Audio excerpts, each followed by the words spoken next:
Thank you, Scott. Thank you. Aw, you're so nice. Wow. Hi, y'all. I'm Heather.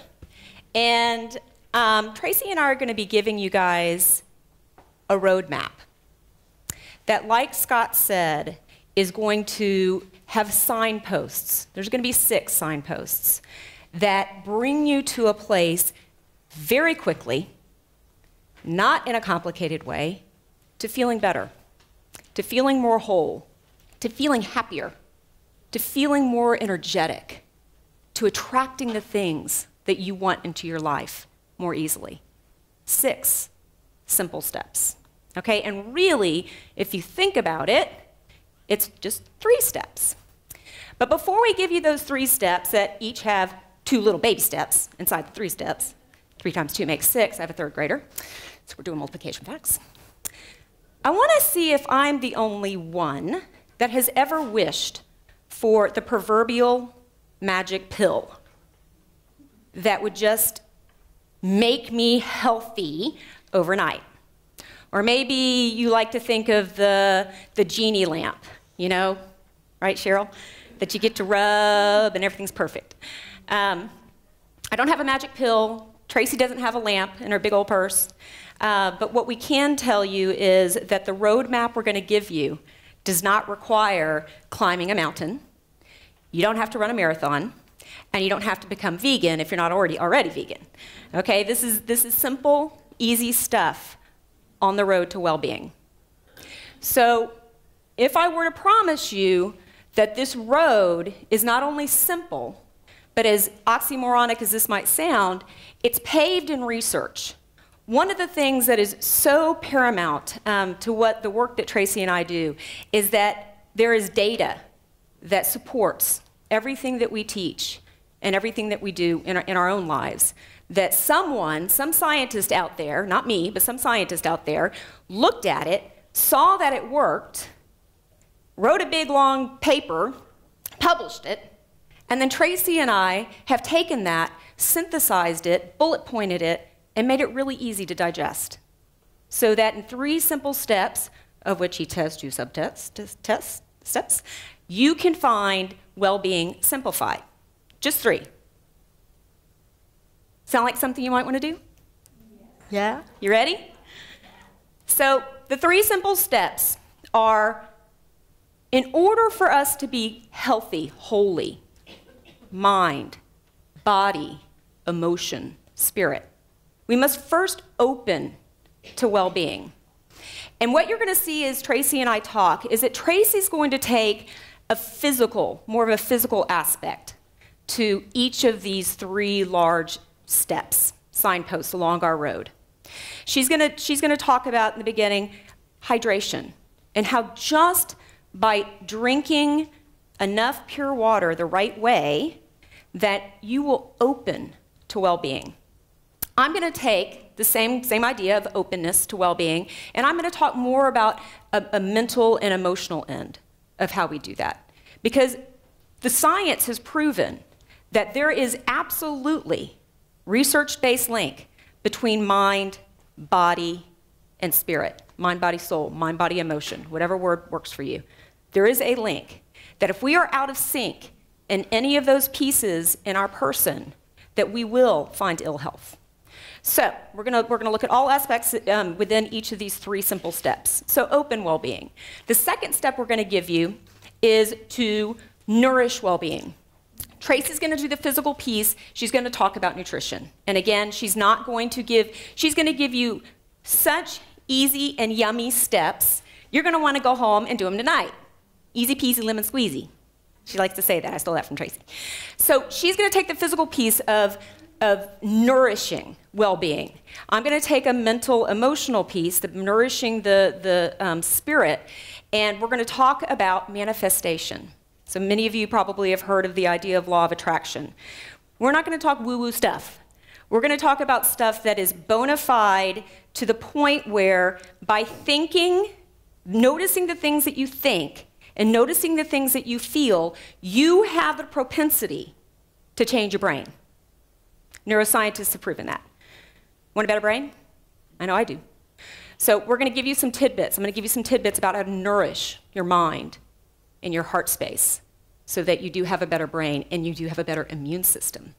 And then the last piece is the idea of activating well-being. And Tracy's going to take the physical piece of movement, and she is not going to have you become a marathon runner. Okay, and she's not going to have you doing things that for many of us kind of almost set us up for failure. When I saw some of the stuff that Tracy brought to the presentation for the movement part, I thought, oh my gosh, first of all, I didn't know that. And secondly, that is so easy to do. So get ready for that. And then the activating the well-being from the spirit and the mind part is meditation. Ever heard of that? Boy, if that's not getting some good press these days. And honestly, it was very difficult for me to synthesize the research on that. We have corporations all across the nation, all across the world, that are actually taking time for their employees to meditate. Workplaces. We have schools all across the world that are letting kids take time away from math and reading to meditate. And they're seeing dramatic decreases in suspension rates and office referrals. They're seeing increases in social emotional regulation, increases in test scores and academics. The list goes on. So this isn't something for the Zen monks sitting on mountains any longer. The idea of meditation has come to the mainstream. And it's something that we know, once again, that scientists have proven will change your immune system. It will change your level of happiness. It will change your relationships. It can even help you sleep better. So we're going to open wellness. We are going to nourish wellness. And then we are going to activate wellness. And it will be well-being simplified. When you leave, you will have 3 simple roadmap steps that you will be able to follow and start today. I'm going to pass the baton, and be cute. I'm going to pass the baton to Tracy, and she's going to give us our first step of opening well-being with hydration. Thank you. I'll take a sip of water. Yes. No, everybody take a sip of water. I love him too. So one of the things, thank you, Heather, that we talk about in our clinic all the time is we wouldn't ask you to do something that we don't already implement in our lives or wouldn't feel comfortable implementing. So to add to what Heather said, the beauty of this program is that it's so easy to implement, but we're doing it in steps so you don't feel overwhelmed. We find at the clinic, or found, that a lot of times people come in and we want to give them so much information. They leave and they're excited and they want to do what we've said this would be great to do, but they try it for a day or two. It's overwhelming. It's hard to schedule all these things, and they end up giving it up. So we have stepped back from that and realized that we have to build habits. And that's how people learn to make dramatic changes in their lives, one step at a time. So the first step is hydration. Oops, backwards. Okay, so if you look down at the bottom, cells cannot function properly unless they're hydrated properly. Your body goes into metabolic stress if it is not hydrated.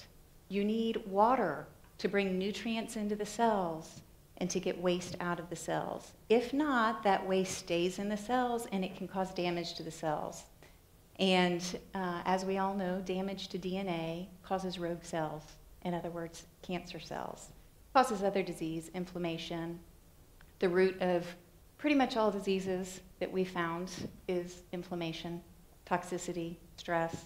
So we want that water to come through to bring nutrients to the cells for building, for repairing, and also for getting rid of toxins, which is called filtration. Water keeps the connective tissue supple. It keeps you young. It's anti-aging. It's wonderful for energy, for your brain function. It's great for joints and organs. It gives you a youthful appearance. We all know people who drink lots of water and their face just glows. So it's really important, especially in the seasonal changes, to be aware of that as the weather gets colder and drier, as dry as it ever gets in Houston, drinking extra water. But we're inside heated environments, air-conditioned environments, where the air is much drier than it is outside. So we're having all of these affronts to our body where we're losing water and we're not aware of it. So one of the best cures, actually, for headaches is water.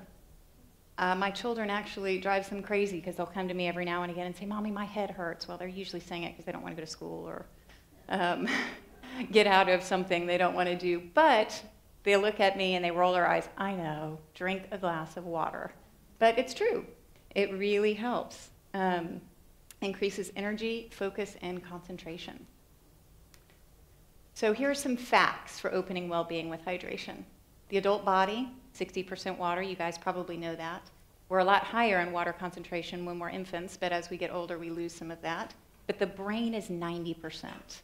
So that is very significant because it shows you that you need that water for those electrical impulses to flow through the brain.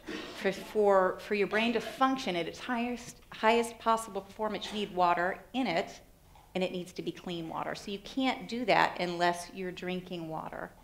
So super important. That's kind of the same concept in terms of the electrical impulses in your brain. I had this vision of how we're not supposed to dry our hair while we're in the bathtub. That's how electrically conductive water is. So think about that in terms of your nervous system and your brain. Not that you'd want to fry it, but this is also very significant. We don't feel thirsty until we're 2 to 3% dehydrated. So most people just wait to feel thirsty to drink water. You have to be 2 to 3% dehydrated, and when you're only 1% dehydrated, you start to decline in your physical coordination and your mental abilities. So think of water as thirst as a last signal. You need to be drinking throughout the day before you get thirsty. So this is wonderful, the studies. Hydration shows a dramatic reduction in breast cancer rates, 33 to 79%. And the reason there's such a big gap is because it's 79% reduced breast cancer rates in postmenopausal women who are properly hydrated. 79%, that's almost 80% lower risk of breast cancer if you are properly hydrated postmenopausally. Sorry, I have to keep saying that because to me that is just huge. I don't know why and maybe they are, all people are, gynecologists are not telling their patients this. Maybe we should show them these studies. Bowel cancer, 32 to 45% reduction. Rectal cancer, 92%, and that was a study actually done only on men. And urinary tract cancer, 51%.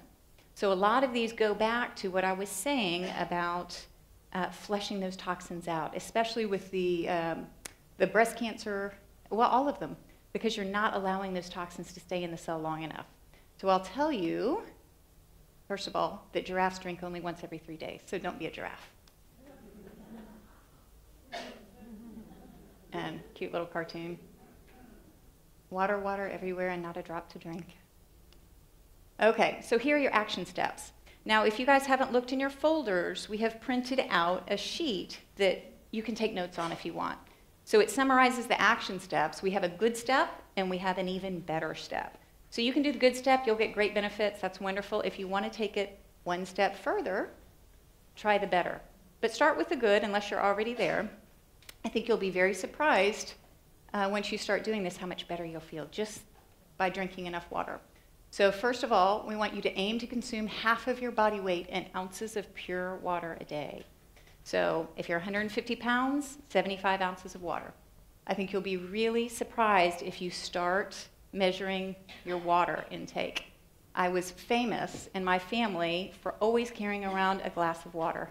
And I'd leave one in every single room. I'm literally 4 glasses throughout the house of 3/4 full water.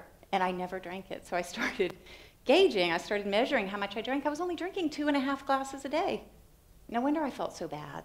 So went up to half my body weight in ounces of water a day. Unbelievable. Your whole body changes. Your energy goes up.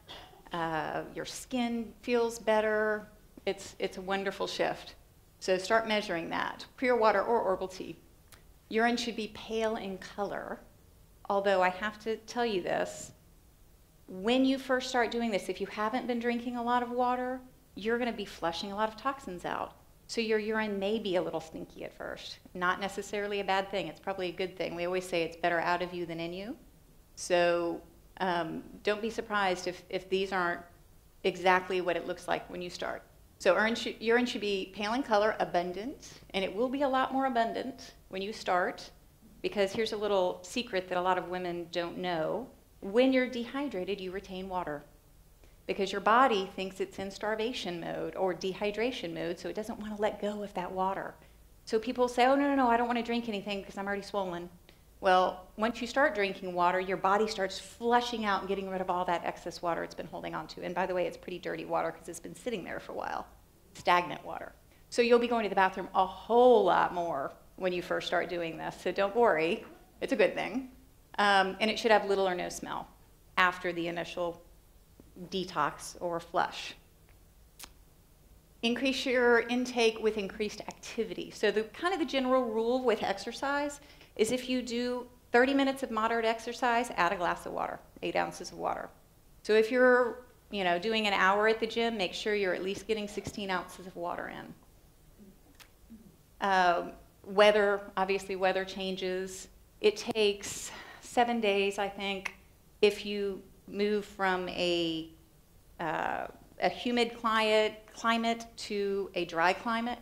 For your body to adjust to that, you need a whole lot more water to help the body hydrate properly. Caffeine, alcohol, those will dehydrate. The thing about caffeine, this is interesting.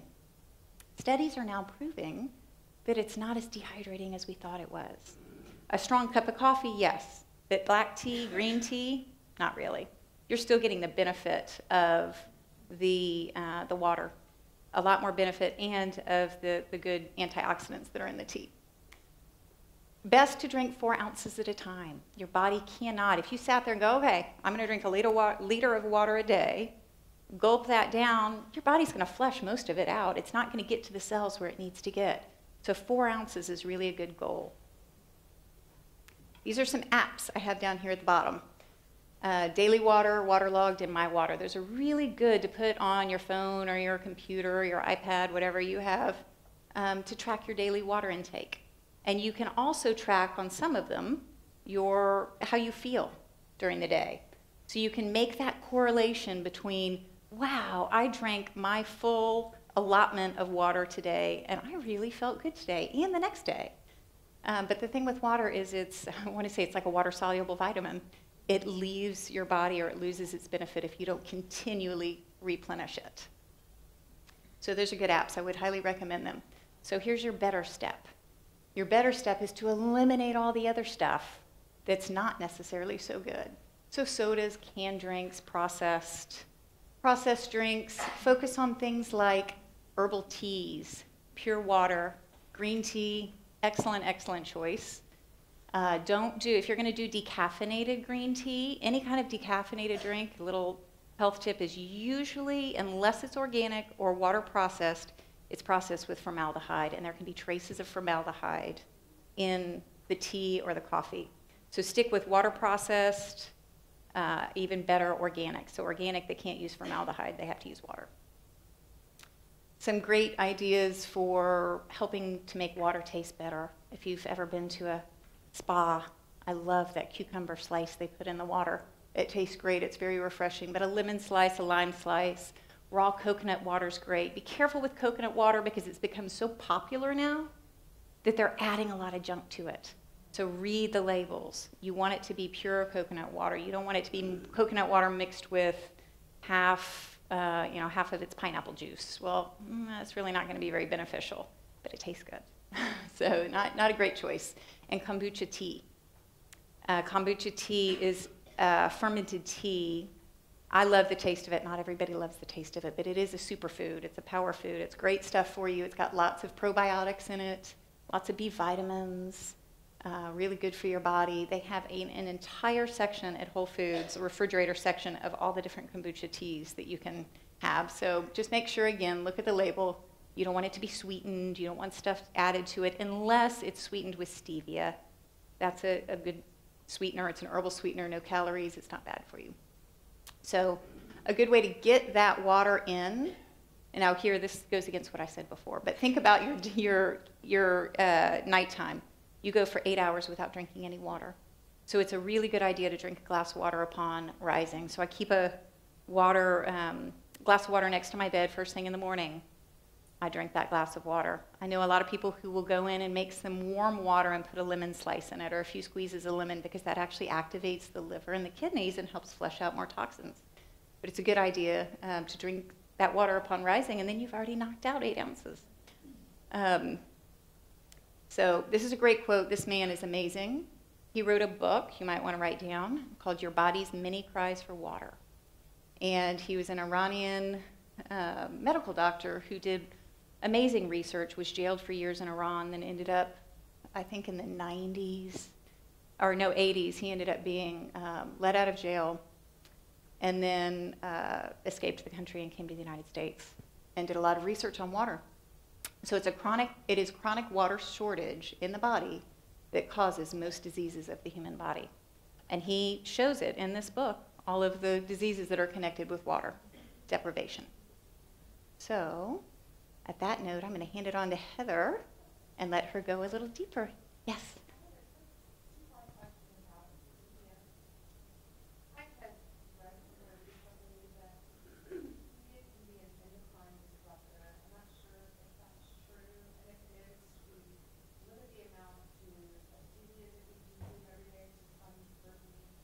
Some certain level. You know what? Hold that question and let's answer them at the end. And remember to bring it back up to me, and we'll come back to that. Okay. Thanks. Did I miss you? Okay, there you go. Open well-being. Am I on the okay. So open well-being. With hydration, first step. Now you can hear me. Open well-being. The one word that I'm going to take away from Tracy's talk is filtration, because that kind of makes me think of that openness. I brought this up here to just show you that just from my habit is, and you know, it takes 21 days to make a habit. I choose a receptacle that I know how many ounces are in it, and then I know how many times I need to fill this up to get half my, what? Body weight in ounces every day to drink. So I know how many of these I need to drink. And notice it's also in, notice that, well, actually these letters aren't coming off, it's a newer one. This is really expensive water from Whole Foods, this Voss water. I think one of these bottles cost about $4. So I have about 4 of them that I've bought, and then I wash them and reuse them. After you drink the water. Well, first I drink the water. Yeah, no, I pour out that $4 water. Who needs that? And then I get that tap water. So after I drink my $4 water, I wash it and reuse it, mainly because it is glass. And glass is your best receptacle, especially if you're drinking really, really good pure water and you've already gone through the work of filtering it, because there are no leaching of chemicals. You know, even if it's a BPA-free receptacle, plastic still has other chemicals. So, you know, yes, best if you're going to do plastic, go for BPA-free, but really best to go for glass. Cheryl, don't tell the story about how I took one of these into the kindergarten classroom. Smart, right? Into a kindergarten classroom. Cheryl is my colleague. She's here with me, with us today, and we actually, she's my co-creator. We just wrote a curriculum that called Present Time Kids, which is very much what we're talking about today, going, you know, into the schools and helping kids learn how to make their brain communicate with their body, make them happier, make them learn better, make them more socially, emotionally appropriate. Don't you wish someone taught you all that when you were 8? I do. Okay, so filtration. Pick a receptacle. Half your body weight in ounces every day. So if we're thinking about filtration, well, before we do that, here's my big umbrella of my piece, okay?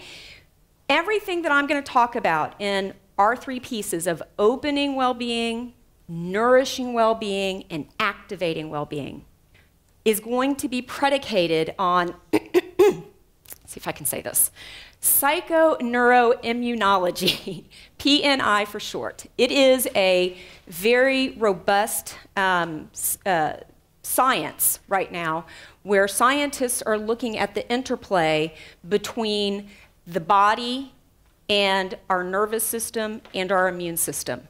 In other words, mind, body, soul. These are scientists that are looking at this. And if you can just remember PNI, and the bottom line is that we know, brand new study out of Stanford University, that 95% of chronic illness is directly related to stress. Yikes, that's not a wake-up call. And which is put the onus on the scientists, P&I scientists, to begin to look at how, why, what do we do instead? You know, because I don't know about you, but a lot of us walk around pretty darn stressed. And what we know about stress, and you look at I think it's my fourth bullet, is the proverbial fight or flight stress response goes like this. My kids, 8 and 5, start having a fight. Happens to be my trigger, okay? As a parent, that's my big thing. Anyone else? You're laughing. It's your thing too. You remember. So that's one of my big triggers, is when my children start to fight. So I go into fight or flight. My body chemically does not know the difference between Nicholas and Sophia and a saber-toothed tiger. Okay? So my kids start fighting. My amygdala starts going, 911, emergency. That's the stress part of your brain. It sends a message really fast down to your adrenal glands that sit on top of your kidneys, and it says, send out the cortisol. And the cortisol comes rushing up, and it comes straight to your brain, and it turns off your prefrontal cortex, the thinking part of your brain. So now I'm stressed and dumb. All right, it gets better. Then the cortisol goes straight, okay, that's turned off. It goes straight, it goes by its best friend, the amygdala, and turns the volume up a little bit higher. Then on its way, it goes and finds the hippocampus.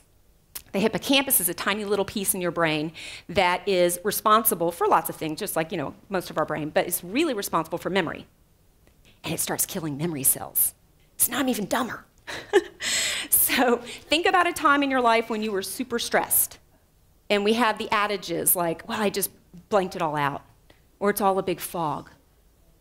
That is your body's innate intelligence protecting you from remembering something that we really don't want to remember. You know, especially when it's traumatic events. A lot of that gets pushed into our subconscious. Now, what we do know is that we store emotional toxins just like we store physical toxins. We store them in our cells. And they are there until we open up well-being. Okay? So filtration. Drink your water and breathe.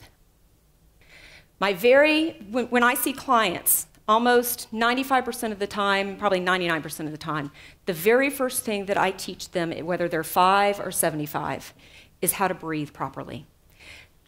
Proper breathing can change your life. It can make you, right, Cheryl? Tell them. For a whole year, right? You did, and then... I did a simple 4, I incorporated 4, 7, 8 into my life.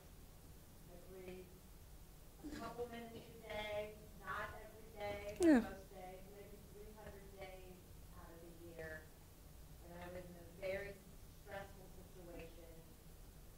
That was my big trigger. I was able to stop, breathe, calm down, was actually complimented by the person saying and thanking me for not being a lunatic Yeah. when it was going on. So for the sake of they're filming up there, for the sake of the camera, one of our audience members learned the technique that I'm actually going to teach you guys, the 4, 7, 8 breathing technique. Did it, not every day, but did it regularly. 1, 2 minutes. You got a minute? I got a minute. Don't tell me to do anything for an hour, but I got a minute. Over a year's course of time, and was able, her little litmus test was that she was in a really stressful situation, and she was able to actually react almost in an opposite manner than she would have before she started to just do the breathing. And it was really the only thing that she had added significantly different to her lifestyle. So opening well-being, breathe. So notice a word that maybe Tracy's already mentioned? Filtration. So our filtration organs, you know, most of us think of like our kidneys and our liver. So drinking the water is going to help that, you know, flush the kidneys. And Tracy was talking about the urine. That's all good. That kind of makes sense physically.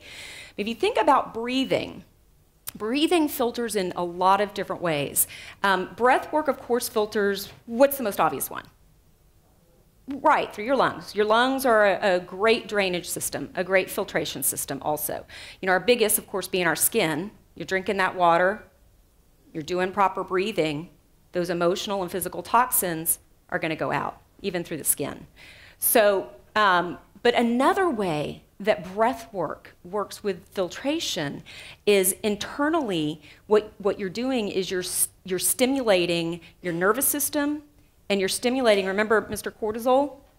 You're stimulating and literally almost filtering out the stress hormones, the stress chemicals, and reigniting the feel-good chemicals, like the serotonin and the dopamine and the GABA and the oxytocin, which is that wonderful, we're going to talk about it in a little bit, I'm pointing to my heart, which is that wonderful chemical that those of you that have ever held a baby, you know that feeling you just can't ever, you know, or a puppy, you know, it's that love hormone, or you've ever been in love. That's that feeling, that's that oxytocin. So filtration. I've already mentioned the autonomic nervous system. You know, our autonomic nervous system, just a quick biology lesson here, is two parts. The autonomic nervous system is your sympathetic nervous system. That's your fight or flight. That comes on when Nicholas and Sophia are fighting and my amygdala starts doing its stress response. That's your sympathetic. We need it, and we want it to be robust, and we want it to be healthy. Because when I'm driving home down Woodway today and someone suddenly pulls in front of me, I want to be ready. That's my sympathetic nervous system. I want it to be strong. Our parasympathetic nervous system is the other branch of your autonomic nervous system. That's your rest and renew. That's your relax and digest part of your nervous system. Most of us have been doing one-handed push-ups, and we've got a really strong sympathetic nervous system, and our parasympathetic nervous system's a little bit weak. So what we want to do is we want to balance it. We need both. And breath work, which is why Cheryl was able to temper herself in a trigger situation, balances. Keeps that prefrontal thinking part of your brain open. Let's see if there's anything else I haven't said. So, I love this one. Activates your nervous system to stimulate 1,200 stress-reducing genes. You know, we're all born with stress genes. And I will admit, some of us are born with more than others. That's just genetics, and you know, right? So I'm married to a guy that acts like he meditates every day on a mountain. Like nothing ruffles his feathers, you know? And so I know I was born with more stress genes than Mike. But that's just the way about it. What the research has shown us is that think of a pie chart. There's a 40% that's genetic, okay, when it comes to our predisposition toward stress. This is actually a happiness study, or our predisposition toward being happy. 40% is genetic. 20% is what is happening out here. It's Sophia and Nicholas fighting. It's the stuff that's happening in our environment. It's the emails in your inbox. It's your boss at work, not my boss. And she owns the clinic where I work. She's the best boss in the whole world. But you know, those kinds of situations. And then the other 40%, did I do the math right? Yep. The other 40% is within your control. That's the stuff we're teaching you today. That's a big number, people. And let me tell you what's even more magical about that pie graph. So imagine it. You got 40 that you're like, oh, great. 40 genetic, I'm doomed, right? No. There's a new science called epigenetics. Heard of it? Yeah? Bruce Lipton? Whoop, whoop. Love Bruce. So epigenetics, above genetics, epidermis, above the skin layer, the dermal layer. Epigenetics says that we have the ability to turn on and off our genetic responses. So someone here add 40 and 40 for me. What number do you get? Yeah. So really 80 is within our control, 80%. Actually, Heather, let me interject. Yeah, please. As we change ourselves, we change our environment. So I know when I am calm and collected and in a good space, my kids are calm and collected and in a good space. But I know also when I'm a nervous wreck, my kids start fighting and they start yelling and screaming and going around the house. Not really, they're very wonderful kids, but actually they do that. But it's true. I mean, is Tracy the only one? Attitude, everybody around you reacts differently. Yep. You can't change it. We're going to talk about that in a minute, and she brings up something, if I forget to say it, it's called neurocardiology. But it's the same idea as if you walk into a room, you know, you can cut it with a knife, the tension. You know, there's certain people that, you know, they kind of walk and you're like, whoa, what happened in here? Exit stage left. So that's what she's talking about, is that our heart spaces actually emit an electrical magnetic field that other people pick up on and actually change other people and change our environment. So we'll get into that in just a second. We'll get into that when we talk about manifestation. I mean, the biggest thing is increases your immune function. You know, one of the things that Tracy and I didn't say at the beginning, and you're going to see a lot of cancer references, that's purposeful in this slideshow, because we're going to go on Sunday, we're talking to an international group of oncologists, and we're presenting Wellbeing Simplified to them, for them to take back to their patients. Science, and especially the science around cancer, has really come full circle in terms of embracing integrative medicine and understanding. The science is just profound. I mean, you can't ignore it. This idea, this roadmap that we're presenting to you guys, the idea that we've got to open well-being, nourish well-being, and active well-being, activate well-being, and that if you do it, you can present how much breast cancer? What was it? You're 95 or something? 75, 79%. 79%. You know, it's just like, wow, those are big numbers. Okay, isn't he cute? One of my favorite fields of study, I love the brain, but there's an idea called neuroplasticity. Have you heard of that? So a neuroplasticity, you can kind of like take the root words and the suffixes and all that kind of stuff and kind of figure out what it means. It means that our brains are plastic. Our brains are malleable. Our brains are changeable. Wow, epigenetics, remember? Our genes aren't static. Neither are our neural circuitry, our neural pathways.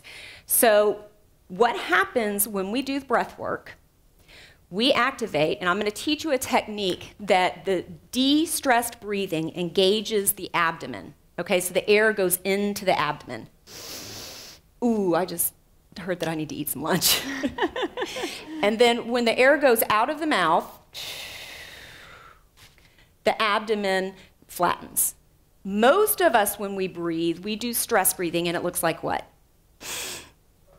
What'd my abdomen do? It got flat the wrong time.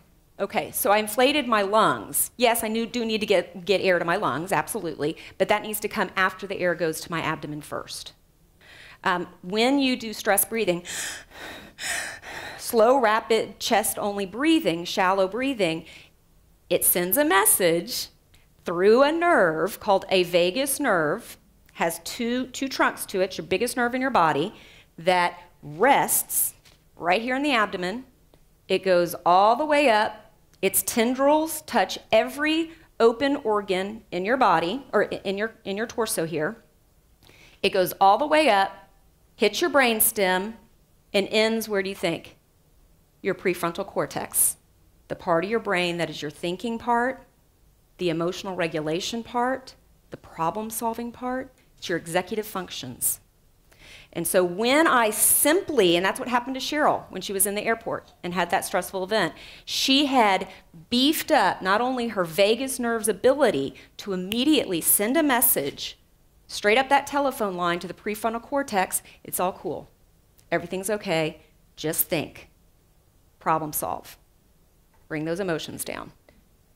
The breath work also, science has shown, makes the amygdala, the stress part of your brain, smaller. Yay, we want little amygdalas, big prefrontal cortexes. That's what we want. And so just by using the magic of that vagus nerve, we have the ability to change our brain. Neuroplasticity. Pretty cool, huh? Yeah. Okay, and then you see, I think, some cancer citations here. You've probably read them already. So whales take a breath every 2 hours. Don't be a whale and don't be a giraffe. Remember giraffes? Yeah, poor guys, do you blame them? I mean, look at those legs. How do they get down? All right, so I expected our teacher to be a little older, funny, but true. What do we know about babies? Yeah, they do belly breathing, don't they? Yeah, they're so smart. Somehow we lose that smartness, but that's that stress killing our hippocampus. Yeah, another thing about breathing too is that when you do that stress breathing, you're only filling up the top third of your lungs.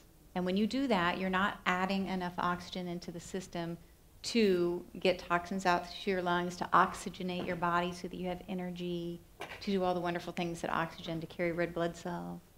Red blood cells. You know, you made me think of something about that I wanted to say about the hydration and about what you just said about the breath work. You know, if you think of a cell, you know, the cell has a cell membrane that goes around it, the skin around the cell. Well, that's really the brain of the cell. If that cell is if that membrane is dehydrated, and I go and I drink a ton of water, which is why Tracy said do 4 ounces at a time. Think about when you're in a drought and you go outside and you try to water a plant or a tree that's been in a drought and you just give it a whole bunch of water. What happens to the water? Yeah, it either will pool or it'll run off, right? So what we want to do in order to filter is we want to get that cell membrane supple, okay, and that through hydration, and then through the breath work and the continued hydration, now that it's supple, we can get all of the toxins out. Okay, so through the breath work, through the oxygenation that Tracy mentioned, it actually releases toxins. So filtration, hydration, breath work. Okay, so let's do this. You're going to find that in the 3 steps, open well-being, nourish well-being, activate well-being, I'm going to teach you 3 exercises. And at the end, these scaffold on each other. At the end, you're going to have a super easy daily routine that will not take more. It could take just 5 minutes. It could take 15 minutes, optimally. But it could take 2 minutes and still change your life.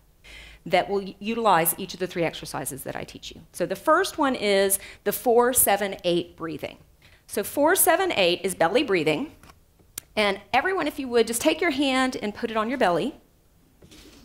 And don't use air at all. Just use your stomach muscles and just see if you can just poke that tummy out. I know we don't like to do that, but just do it for the sake of exercise here. Poke it out, and I'll bring it in and make it flat. Big belly, flat belly. Big belly, flat belly. Got it? Okay, that's the first step, is just getting that body awareness to be able to manipulate the belly area. Okay, now let's do it with our air. So when we breathe, when Cheryl and I teach kids in the schools, we teach them to smell a flower and blow a bubble. You're going to take air in through your nose to a count of 4. You're going to hold it for a count of 7. And then you're going to exhale through your mouth for a count of 8. The ratio is double on the exhale because when we inhale, we very subtly stimulate our sympathetic nervous system, fight or flight. When we exhale, we subtly stimulate our parasympathetic nervous system, rest and renew. Most of us need to do a push-up on our parasympathetic nervous system. So we're going to get to a count of 8 for the exhale.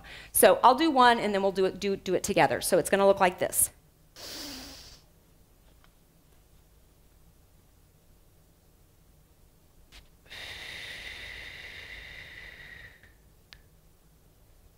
Okay, so now check in with your body right now, if you would, and just give yourself a number of where you are, kind of just in terms of your stress level or anxiety or maybe even physical discomfort.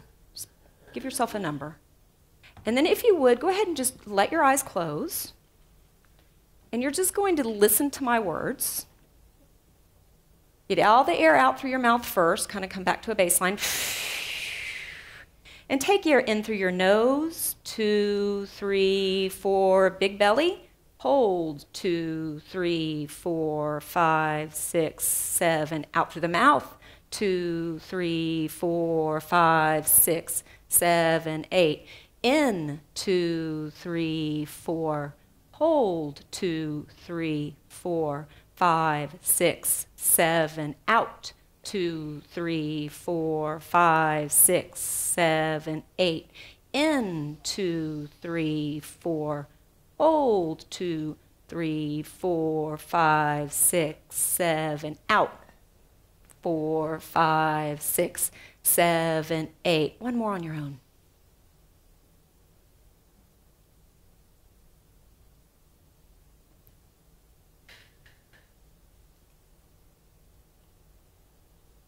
Give your toes a wiggle. When you're ready, just gently open your eyes. And now check your number. Where are you? A little bit lower? Yeah. And that's your first time to do it. What we know about breath work is it has a cumulative effect. So over time, if you do this every single day, even just 4 breaths like you just did, your nervous system and your brain, vagus nerve, neuroplasticity, will change for the better. Questions about 4, 7, 8 breathing?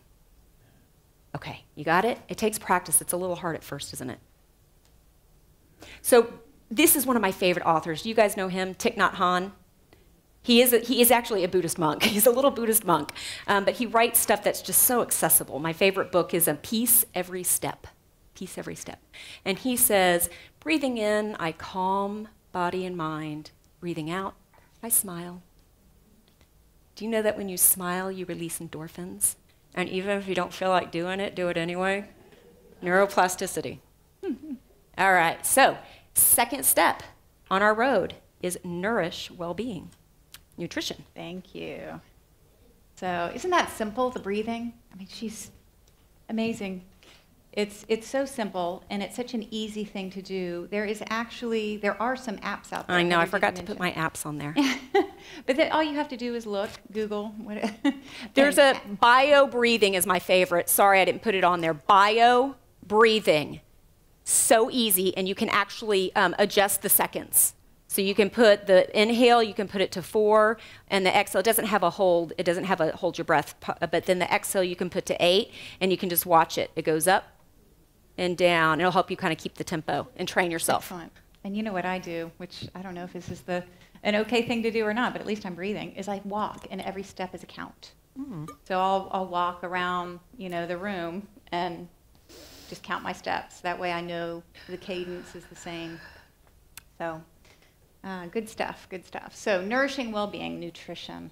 This is always an overwhelming topic for people because you hear everywhere all the time, this is good for you, this is bad for you, this diet's the best diet, this diet's now the worst diet. It's every week we get new information about what diets to go on. So what I want to do is teach you some tricks, or not a trick, lifestyle habit that we know for a fact is good for everyone. So let's talk about the benefits of good nutrition. Proper nutrition provides a wide array of phytonutrients to support the body's innate healing ability. And this is key to what we're doing. We have to understand and believe the body has been made with an innate ability to heal itself. We just have to give it the proper tools. So this road is paved with the tools to help empower your body to heal itself. So good, proper nutrition increases the transit time of waste through the intestinal system. That's beneficial for a number of factors, but one of the best one is that it removes waste.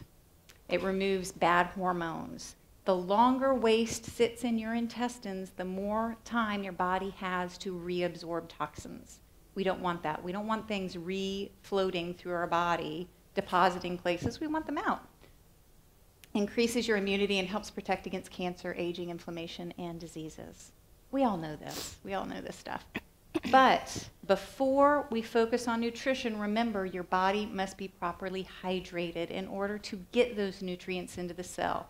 That was a great description, Heather, of the cell membrane and how important it is for it to be supple, hydrated and supple, in order for nutrients to get in and waste to get out. So make sure that you're hydrating first, learn that habit, create that habit before you'll get the full benefit of adding all the nutrition. I'm not saying don't eat your vegetables yet. Certainly do that, but understand that unless you're hydrating, you're not getting the full benefit. So this is a great study from the University College of London, and this was a game changer.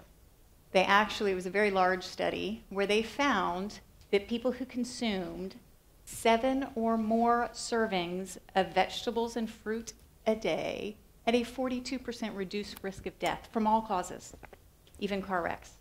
I don't know where that came in, but Wow. no. It was really based on heart disease, cancer. Those were kind of the big areas. And actually, when they took it, every serving above 1 that was added of fruits and vegetables increased or reduced death rate. And it's linear. I mean, it's an amazing, you can Google the study, it's an amazing study. But it's also the only study that found that vegetables are even more profoundly beneficial than fruits. We always talk about fruits, and fruits had a significant impact, but vegetables had a 4-fold greater impact than fruits. And additionally, fresh vegetables were significantly more impactful than cooked vegetables. I would say that's probably true for almost all except maybe a few. For instance, tomatoes. When you have tomato sauce, it's got more lycopene in it, and that's probably the concentration factor, but some things do need to be heated. But in general, fresh vegetables are more beneficial. Raw and raw, well, that's a good point. This study was done in the UK, and I'll talk about that, actually, how that affects the other one. And in the UK, they typically don't eat very many frozen vegetables. It's typically canned or fresh. And they'll eat a lot more local grown. There are a lot of farmers markets and things like that. So I don't know how that factors into this, but that's a good point. I would say if the fresh is local, absolutely go for that any day. You're missing the nutrient depletion that comes from huge transit time, like, South American beets are going to lose a lot of their nutritional value when it takes them 5 days to get here. Fruit juices had zero benefit. Fruit juices, unless they're raw, fresh, you just made them, you just squeezed them. In fact, I wouldn't even do that unless it's primarily vegetable juice. Zero benefit on your health. And canned fruit had a negative impact. Every single serving of canned fruit increased the risk of death by 17%. Their canned fruit, by the way, is in syrup. So in the study, it was canned fruit and frozen fruit, but they don't eat frozen fruit. They just had lumped it together, and they typically don't eat frozen fruit. Pesticides. So back to this.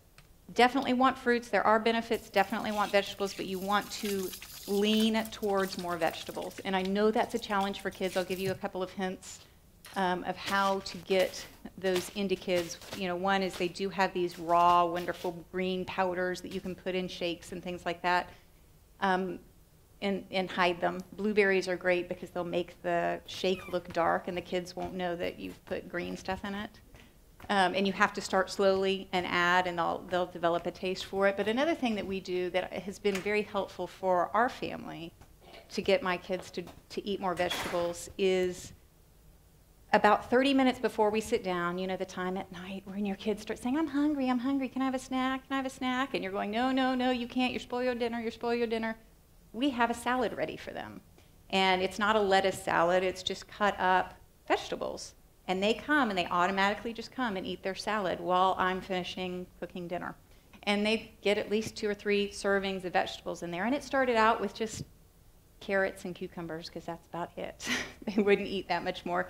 And then we started adding peppers, and then we started adding celery, and then we started adding tomatoes and avocados, and all of a sudden they're eating a variety of vegetables, and it's helped me feel a little bit better about getting those in there.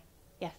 Repeat the name of the study. University College of London. So if you Google University College of London study on cancer, they talk about it a lot in the cancer world, fruits and vegetables. You'll come up with many, many different sites for it. Watch out for the dirty dozen.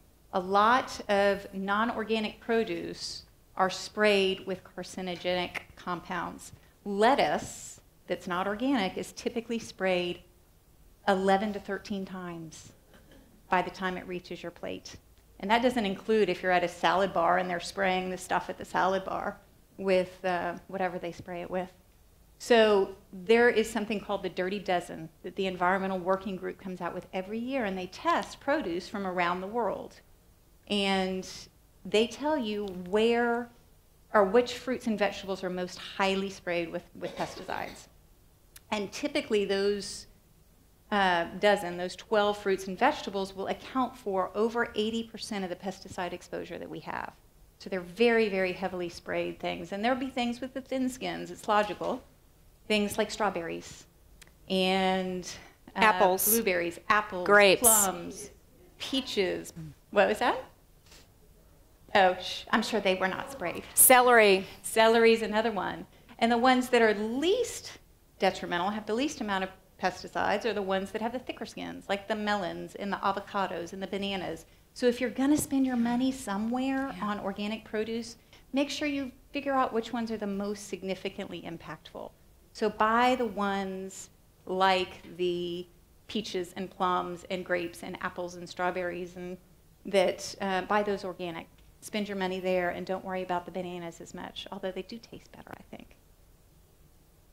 Okay. So, yeah, we're working on this. My kids will come home and say, "But Mommy, this is healthy. It's gluten-free and it's organic and I'm like, "Honey, it's got nothing but sugar and it's still not healthy. It's just less bad." Okay, so here are your action steps. I call it Take 10. So I want you to consume 7 or more, work up to consuming 7 or more servings of fresh vegetables and fruits daily. Yes, ma'am. You know what? There are so many good websites on that, but typically it depends on the vegetable. Like a cup full of cut broccoli florets is going to be a serving. A serving of fruit is usually something that's the size of your fist. It's usually a fist is kind of the measurement of what a serving is. The things that are like lettuce is going to take up, it's probably 2 cups would be a serving. But you can, if you Google, there are actually some good websites that'll show you pictures and measurements for what a serving is.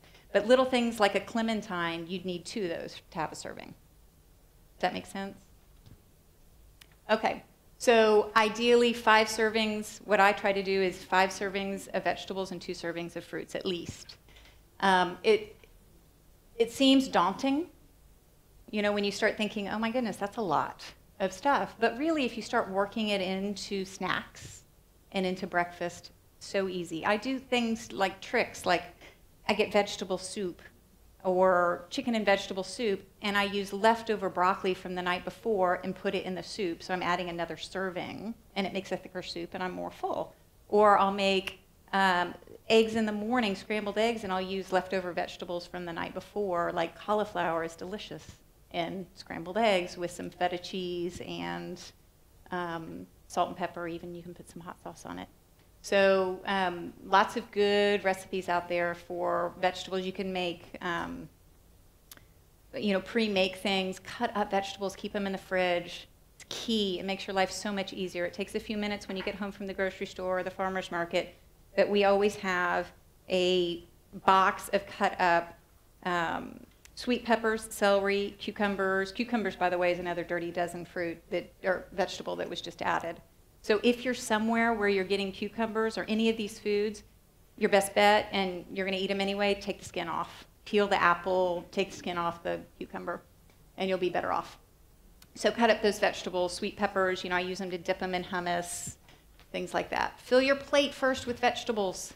Great way to make sure, you know, you kind of make that a mental rule. I'm going to have vegetables first, and then everything else is there. Good apps. I heart fruits and veggies. And there's even an app for the Dirty Dozen. So so you're at the grocery store, you go, oh my gosh, is this a Dirty Dozen food? Better eliminate all refined processed foods. This is easy. You can go online to any of these apps, Real Food mobile app, Fujicate, and Honest Label. You just need to start reading labels. If you shop the perimeter of the grocery store, you're going to be a lot less likely to get processed foods. I only try to go into the interior if I'm getting toilet paper or something like that. Farmers markets are great because the food's local. They use a lot less pesticides, or they're organic. There is a great co-op. Some of you might already belong to it, called Central City Co-op here in Houston. Lots of delivery spots. In fact, our clinic's even a delivery spot. Yeah. They have farm fresh eggs, and they'll give you like a basket. You can pre-buy a basket of fruits and vegetables that are in season. And so you get this basket, and you're sometimes looking at it going, what is that? But it gives you the opportunity to try new fruits and vegetables that you wouldn't otherwise have tried. This would be my ideal world. Okay, so this is a quote that you guys have probably all seen, but it's so beautiful and profound. Let food be thy medicine, and medicine be thy food. That was Hippocrates how many years ago? Mm-hmm. Okay, now let's go deeper. All right. So, open well-being. Hydrate, breathe. Filtration. Drink half your body weight in ounces. Do your 4, 7, 8. About a minute a day. 4 of them's good. Nourish well-being. Eat at least 7 servings of fruits and vegetables. Avoid the dirty dozen. Shop the perimeter of the grocery store. I can do that. Let's go deeper. Nourish well-being. Manifestation. Just like we nurture our body with good food and good water, we need to nurture our mind and our heart. Not just because it makes us happier, and it makes our relationships better, and it makes us nicer when we're in the airport, but also because we know neuroplasticity, that it affects our immune system, it affects our brain, it affects our whole being. So manifestation, the whole idea is manage your thoughts, manage your feelings. Thoughts, feelings. And if you do this, you will be happier. There is one of my favorite books that I'm reading right now. Hold on. I got it. Is by a gentleman named Rick Hansen. And the book is called Hardwiring Happiness. I love this book. He's like, you know, you kind of want him to be your best friend. He's a neuroscientist or a neuropsychologist. And he is so easy to understand. But his whole notion is that we are born hardwired to be negative.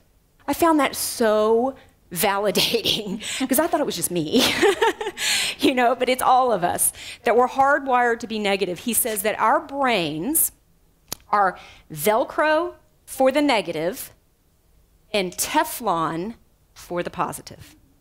Think about it. Any of you ever gotten a performance review at work? And it was really, really good, except for that one thing. Or from your spouse. Or from the performance review. Patrick gives you performance reviews? I'm kidding. But what do you remember in the middle of the night when you wake up? Panicked.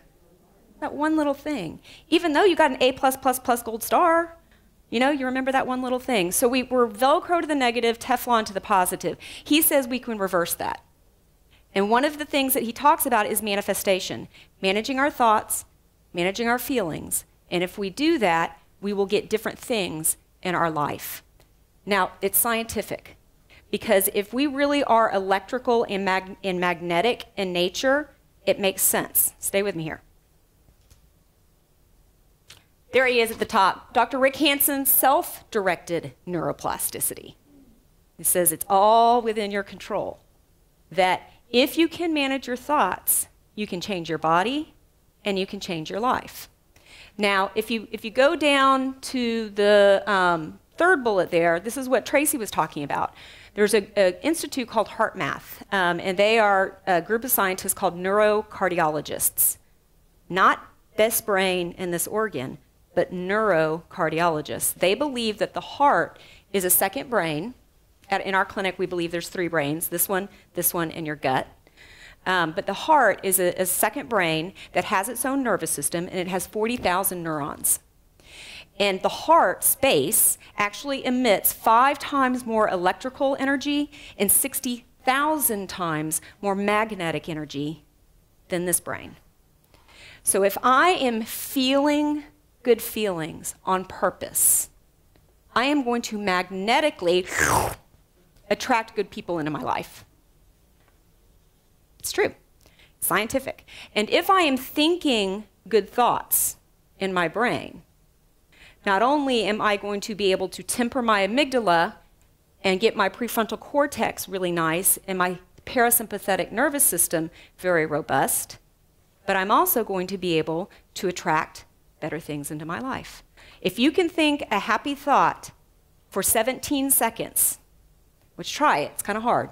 Our mind wanders. If you can stay with that happy thought for 17 seconds, it automatically sucks onto another happy thought, magnetically. So if you practice that every day, Dr. Hansen says, he actually says 12 seconds, that if something good happens, like, oh, Nicholas came up and said, I love you, Mommy. You know, it's like, oh, that was so cute. Okay, wait, my phone just dinged. You know, and we go over and we check our text. Or if I can stay with that feeling, that oxytocin, you know, like my baby boy just said, I love you, Mommy, for 12 seconds, all throughout the day, 12 seconds at a time, he says that we can flip our Teflon and our Velcro, and we can hardwire our brains for happiness. That sound cool? Something you want to do? All right, so 12 seconds at a time. Now, this is a little bit of a wordy quote, but I think it's profound. He's another one of my heroes, Bruce Lipton. So bear with me, I'm going to read it. He says, with 50 trillion cells, the human body is the equivalent of a skin-covered petri dish. The blood is the culture medium. The chemistry of the body's culture medium determines the nature of the cell's environment within you. The blood's chemistry is largely impacted by the chemicals emitted from your brain, which are based upon your perceptions of life. Perceptions affect brain chemistry, which affects the environment where your cells reside, epigenetics. In other words, your thoughts and perceptions have a direct and overwhelmingly significant effect on cells. You can literally change the fate of your cells by altering your thoughts. We don't have time today to go too much into this, but Bruce Lipton's a stem cell biologist, famous, that did some amazing research on how you can affect cells by your environment, including this environment. Okay, this is my favorite cartoon. Dr. Hamilton makes a breakthrough in his quest to convert pessimists to optimists. I know. All right, so a little bit easier than sticking all of you in a cup, making you swim. Here's your quick action steps. Remember, we're building. First, we're belly breathing. And then while we're belly breathing, we're going to purposefully notice our thoughts. Now, most of us are going to start to notice, you're going to do this all throughout the day too. Most of you are going to notice that negative thoughts come a lot. Okay, you're not alone. Dr. Hansen says so. When that negative thought comes or that negative feeling comes, just label it. That simple act is saying, oh, anxiety. Oh, sadness. Ooh, I'm so scared. That simple act puts a spotlight on that emotion and on that thought and says, I see you. You're not getting away with this time. Gotcha. And now you have the power to change it. And remember, you guys have all heard the fake it even if you don't feel it. Fake it before you feel it. Fake it till you make it. Fake it till you make it. You know, there's all those adages. But the idea is it works. Because remember, our body chemistry doesn't know the difference between my kids fighting the saber-toothed tiger. The same idea is my body chemistry picks up on vibrations and frequencies. Words, feelings, and thoughts have vibrations and frequencies. Shame resonates frequency vibration-wise way down here. Peace and love is way up here. David Hawkins measured that. The person that recommended David Hawkins' book to me way long time ago is sitting right there. Kira, I think you did that. Yeah, you recommended that book. That book's profound. So label it and then release it. And release it with an anchor statement. I let you go, anxiety. You no longer serve me. I choose peace. I choose peace. Now, I make fun. I've already told you I have a really nice husband, so I can make fun of this. So when Mike makes me mad, you know, does that ever happen? When Mike makes me mad, what we normally do is we start thinking about how right we are and what a monster that person is, and we start building the case, and we go back to 15 years ago when he, you know, and we can go there in New York second. So instead, I catch myself, I put the spotlight, I'm doing it again, and I say in my head, sometimes out loud, I choose love, I choose love, I choose love. Do I feel it at that second? No. But the more that I say it, remember, love carries a vibration. Love carries a frequency. The word itself carries a frequency. The more that I say that, especially if it's for 12 seconds, one, I've distracted my mind away from hate, and I've come into a more loving space, that I literally can change the way that I feel. And I can get to a place in my thinking mind that says, that is not a big deal what he just did. Really, it's not. I choose love, I choose love, I choose love. So that's good. Find it, put the spotlight on it, label it, release it. Better, put your affirmation on an 8x10. Hang it up somewhere private. Mine's in my closet, up above your eye level. Okay? That's because neurolinguistic programming says that when our eyes go up, our brain becomes more impressionable, which is why politicians, Hitler, all stand up really high because it's more of an impressionable stance for our brain. So put it up and read it for about a minute, over and over and over. I choose love, I choose love, I choose love. I am awesome, I am awesome, I am awesome. I'm going to manifest only good things in my life. Whatever it is that you need to hear. Feel positive emotions throughout your heart a day, 12 seconds at a time. Stop and feel them. And keep a gratitude journal. Tons of research. And this doesn't have to be something you do every day, 3 times a week. Write down something that you are grateful for that actually affects your immune system. My favorite app for that, or my favorite app for this kind of manifestation, it's not just for the gratitude, is Happiness, which is called Happiness. It's free. Love it.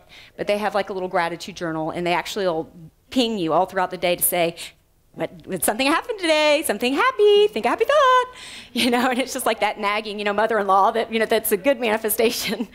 So I like it because it's very subtle, but I'll get on it and I'll actually write down something that made me happy. When you change the way you look at things, the things you look at change. Neurocardiology, manifestation. Okay, so open well-being, nourish well-being. Now we are going to activate. Activate well-being. And Tracy, we have literally 7 minutes. Okay, I'll rest this. Okay, everyone knows exercise is good. Yeah, okay, fine.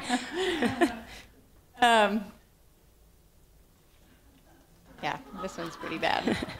Pretty good. I actually am going to show you how you can exercise for less than an hour a day. That would be much better. Okay, we know the benefits of exercise. It's anti-aging. It's going to help your immune function, elimination of toxins through the sweat. It decreases insulin resistance, which is really important for a lot of metabolic diseases, diabetes included. Your body needs proper hydration and nutrition, though, before you exercise is going to mean a lot to you, to your body. You're not going to have the energy that you need. You're not going to be able to build the muscles that your body can build unless you're delivering the proper nutrition and the proper hydration. Okay, some quick studies. There are over 10,000 studies linking prolonged sitting to ill health. The big one that's come out now is that when you've been sitting for 20 minutes, your body starts shutting down. 50% of your arterial blood flow can stop. So how many of you do like I do, 2-3 hours at the computer without getting up? You get up to go to the bathroom because you've got your phone there. I mean, everything's there. So the key is to get up regularly, and I'll show you how you can do that. Physical activity shown to reduce the risk of breast cancer, 20 to 80%, colon cancer, endometrial cancer, lung cancer. The one that was most profound to me was about breast cancer. Moderate exercise after breast cancer diagnosis lowered mortality 64 to 67%. And almost all people, almost all women, not all, but almost all women do not exercise after diagnosis. Either they weren't exercising before or they stop exercising. So exercise is essential and then continued afterwards for prevention. High-intensity interval training is what I find the most efficient, best way to get exercise, and I'll talk about that more in a minute. So 15 minutes of cardio, 15 minutes of weights, and an hour of talking myself into it. But have you ever regretted exercising? I always think about that. It takes me a long time sometimes to talk myself into exercising, but I never regret it. Okay, so good. I want you to stand every 20 minutes. So a study that I didn't talk about that was very profound is that sitting for 6 hours a day has been shown to negate a 1 hour workout. How long have they been sitting? Should we make them stand real quick? I know, everybody stand up.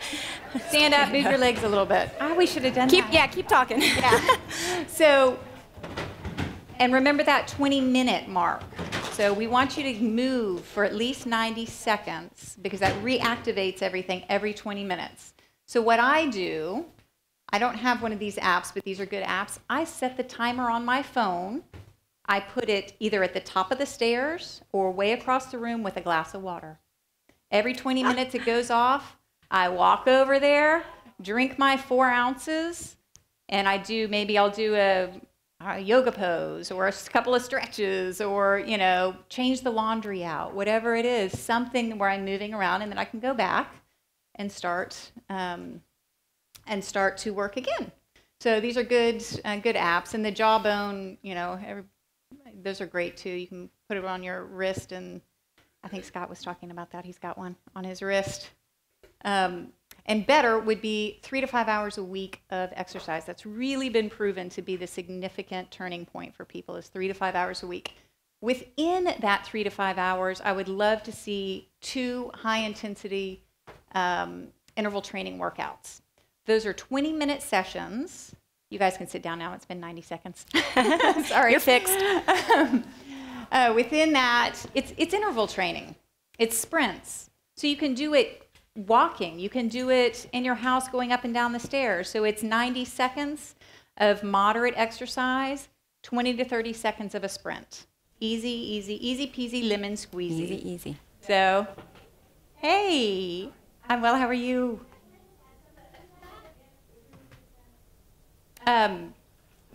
Which part?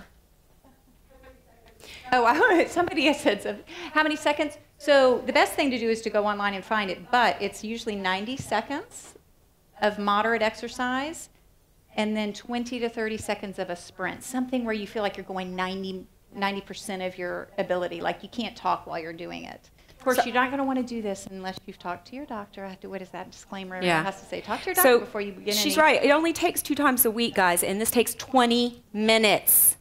20 minutes. You have 20 minutes, and you have control. I get on my elliptical 2 times a week, and I warm up for just regular pace, 3 minutes.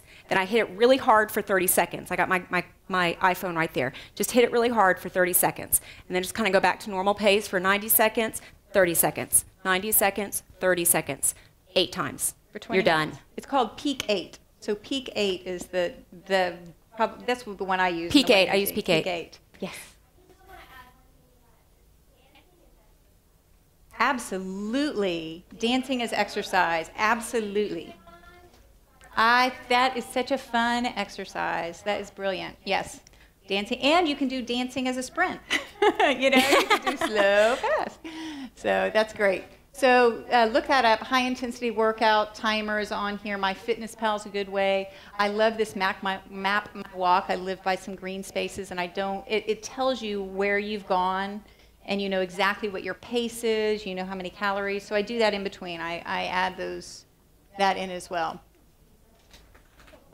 So how fit would we all be if we had to pedal to keep our computers on? Oh, we're out of time. I love that. So just move. Just move. I love this picture. It's beautiful. It makes me so happy. Because that's how they feel inside. Just move. Okay, Heather's going to quickly go deeper. We're going to go real quick, guys. I know that time's up. You will not offend us. I know a lot of you are probably on lunch break at work. So we're going to go deeper. We're at Activate Wellbeing, and that's our meditation. Bottom line, the studies show a dramatic reduction in the stress response. Off the charts. I've already told you corporations are doing it, schools are doing it. Not enough bullet points on this slide space in order to list the benefits of meditation. Isn't she beautiful? So here's a few of my favorites. It's going to reduce blood pressure. It's better than medication. It's going to suppress those stress genes we talked about that you're born with, that Mike, my husband, was not born with. It's going to suppress those. My favorite piece of research, though, which is kind of new, and Elizabeth Blackburn out of UCLA won a Nobel Peace Prize for this piece of research, is on telomeres. Your telomeres are the very end of your chromosomes. Your chromosome is like a shoelace. Okay, the telomere is the plastic thing that keeps the shoelace from unraveling.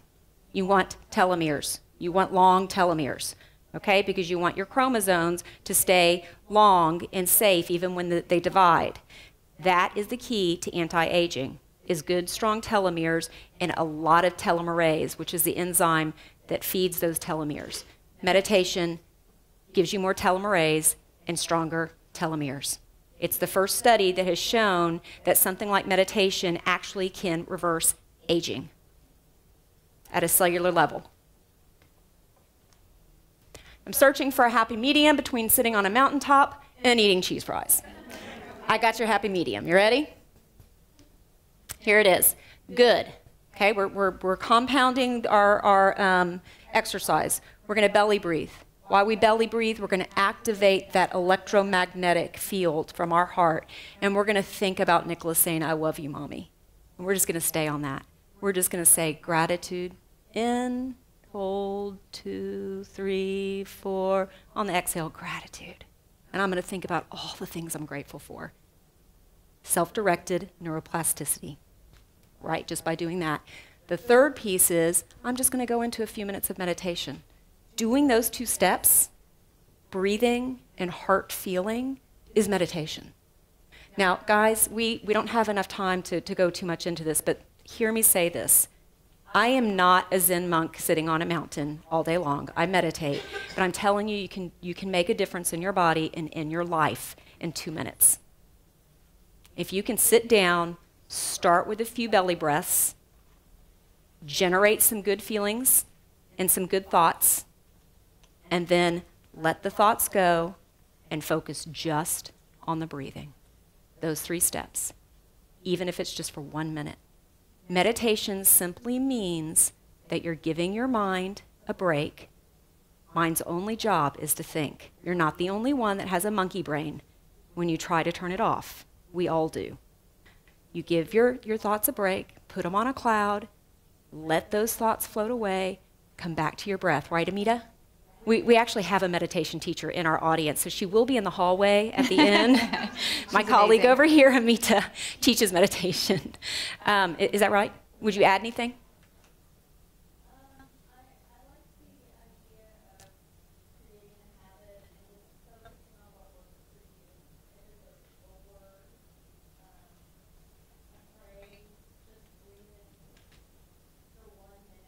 Yep.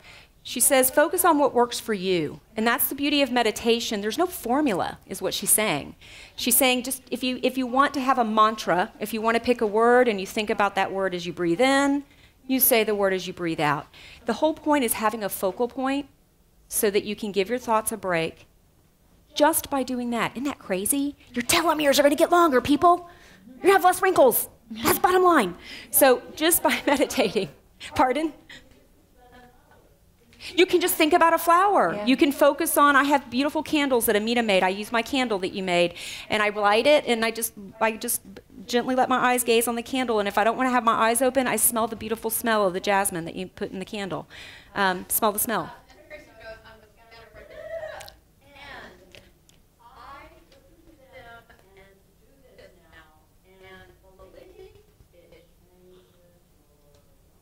We did not pay her thank you, Mary Jane. for that public announcement. Yeah. Okay, guys.